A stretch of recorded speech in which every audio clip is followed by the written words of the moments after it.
नहमदुहु व नसल्ली अला रसूलिहिल करीम अम्मा बाद फ़अऊज़ु बिल्लाहि मिनश शैतानिर रजीम बिस्मिल्लाहिर रहमानिर रहीम इन्ना सलाती व नुसुकी व महयाया व ममाती लिल्लाहि रब्बिल आलमीन सदक़ल्लाहुल अज़ीम।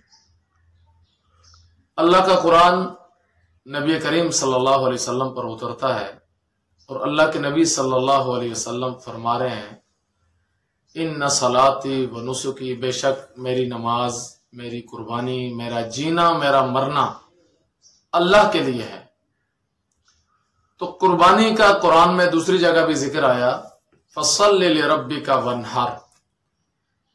तो मेरे साथियों, आज आपके सामने मसाइल तो आप देखते सुनते रहते हैं, चंद उमूमी मसाइल जिसमें हम खराबी कर जाते हैं उनका ज़रा बताना ज़रूरी है, क्योंकि ईद वाले दिन जैसे ईद की नमाज हम भूल जाते हैं, वो बताना ज़रूरी होता है, और जनाजा भी कभी कभी होता है, उसका बताना भी ज़रूरी होता है।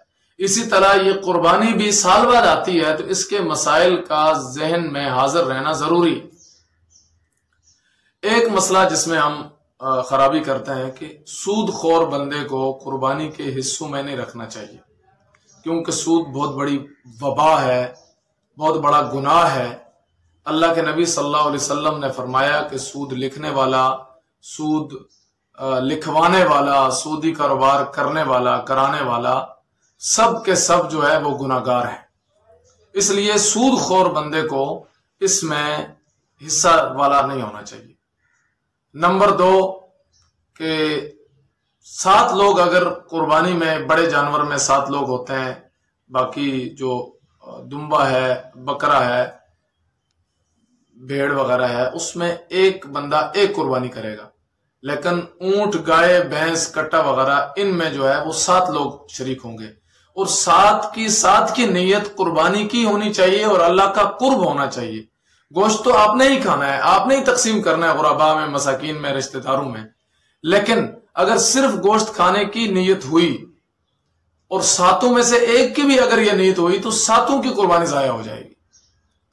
इसी तरह 7 लोग मिलकर एक गाय खरीदते हैं कुर्बानी के लिए। कुर्बानी की गाय खरीदने के बाद जब उन 7 लोगों में से तय हो जाता है कि अब ये कुर्बानी के लिए खरीद ली गई, और एक शख्स मुकर जाता है, नहीं भाई मैं तो इससे, मेरा जो हिस्सा होगा मैं उसे बेचूंगा, मैं तो गोश्त का कारोबार करता हूं, तो अब अगर वो ऐसा करेगा तो सबकी कुर्बानी जाया हो जाएगी।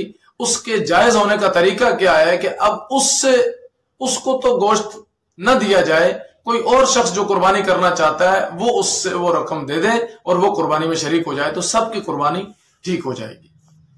इसी तरह 4 से 5 लोग जो मिलकर 4 भाई 5 भाई कारोबार कर रहे हैं, अगर उनके पास इतना माल आ जाता है और वो निसाब को भी पहुंचता है, और वो इन दिनों में अगर वो मालदार हो जाते हैं, ये जो 3 दिन कुर्बानी के होते हैं, 10वीं, 11वीं और 12वीं ज़िलहज की तारीख को मगरिब से पहले अगर कोई शख्स मालदार हो जाता है, यार ये 5 भाइयों के पास इतना माल आ जाता है कि सब निसाब को पहुंच जाते हैं, तो सब पे कुर्बानी वाजिब हो जाएगी। इसी तरह एक और खराबी भी होती है कि घर का बड़ा कुर्बानी कर रहा होता है, वो समझता है मैंने कुर्बानी कर दी तो सब घर वालों की तरफ से होगी। ऐसा नहीं है। अगर एक घर में 4 से 5 लोग कमा रहे हैं और उनका बैंक बैलेंस इतना है कि जरूरियात जिंदगी से जायद है उनके पास माल, और वो निसाब को पहुंच भी रहा है, तो सब पर कुर्बानी वाजिब होगी। बीवी की खामद की तरफ से या खामद की बीवी की तरफ से कुर्बानी नहीं होगी। अगर दोनों साहिब निसाब हैं तो दोनों को कुर्बानी करना वाजिब है। इसी तरह अगर कोई मुसाफिर है तो उस पर कुर्बानी नहीं है, अगर उसने कर दी तो सवाब है, लेकिन उस पर कुर्बानी नहीं है। अगर वो साहिब निसाब भी है लेकिन मुसाफिर है, सफर में है, उस पर कुर्बानी नहीं है। और अगर कोई शख्स सफर में है लेकिन वो 12वीं ज़िलहज की मगरिब से पहले गुरूब आफ्ताब से पहले घर पहुंच जाता है और साहिब निसाब भी है, तो उसको भी कुर्बानी करना जरूरी हो जाए। इसी तरह अब कुर्बानियों की, जानवर की उम्रें क्या होंगी। दुम्बा और भेड़ जो है, अगर वो 6 महीने का 1 साल के बराबर फरबा लग रहा हो और 6 महीने से कम, उसकी कुर्बानी जायज नहीं है। बकरी 1 साल, बकरी बकरा 1 साल, गाय बछड़ा भैंस वगैरह 2 साल, ऊंट 5 साल का होना जरूरी है। फिर जानवर में खराबी क्या है। कौन सा जानवर है जो कुर्बानी लग सकता है।